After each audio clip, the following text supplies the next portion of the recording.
তো দেখো গাইস, রবিবার দিন বাজার থেকে ফল কেনার সময় কিছু কুল কিনে এনেছিলাম। এখন বাজারে প্রচুর কুল আসছে। তো এই যে এই কুলগুলো এমনিতে তো খেতে ভালোই, বাট আজকে কুল মাখা করব। তো চলো তোমাদের সঙ্গে রেসিপিটা শেয়ার করবো যে কিভাবে আমি কুল মাখা বানাই। তো চলো এখন কুলগুলোকে এখানে ঢালা যাক। তো অনেকগুলো কুল আছে, আমি 2-3টে খেয়েছিলাম, আর বাকিগুলো এগুলোই আছে। তো এগুলোই কুল মাখা করা যাক। তো চলো। তো দেখো এখানে কুলগুলোকে প্রথমে শিলের মধ্যে একটুখানি থেতো করে নেব। তো দেখো থেতো করা কমপ্লিট, আর বেশি করব না, সেরকমই থাক। আর এর মধ্যে কি কি দিচ্ছি তোমাদের সঙ্গে শেয়ার করছি। চলো, ফার্স্টে যেটা দেবো সেটা হচ্ছে লবণ।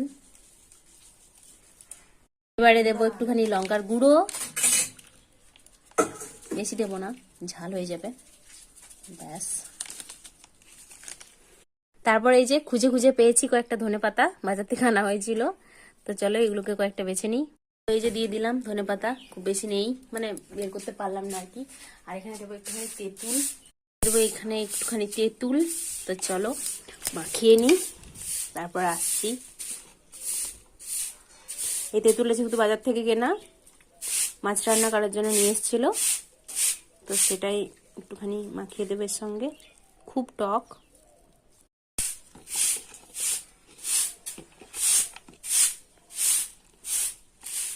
তো হয়ে গেছে আমার কুল মাখা। তো চলো একটুখানি টেস্ট করে দেখি কেমন হয়েছে। তো চলো দেখা যাক টেস্ট করে।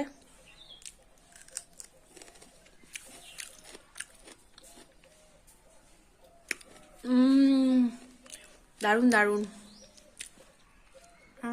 Please try this recipe. চলো এবার যাকে যাকে খাওয়াবো তাদের কাছ থেকে রিভিউ নেব যে কেমন হয়েছে।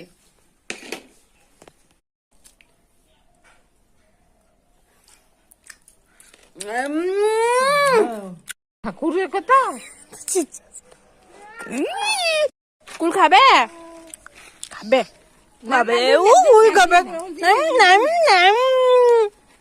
নিজেকে তো হবে না তোমাকে।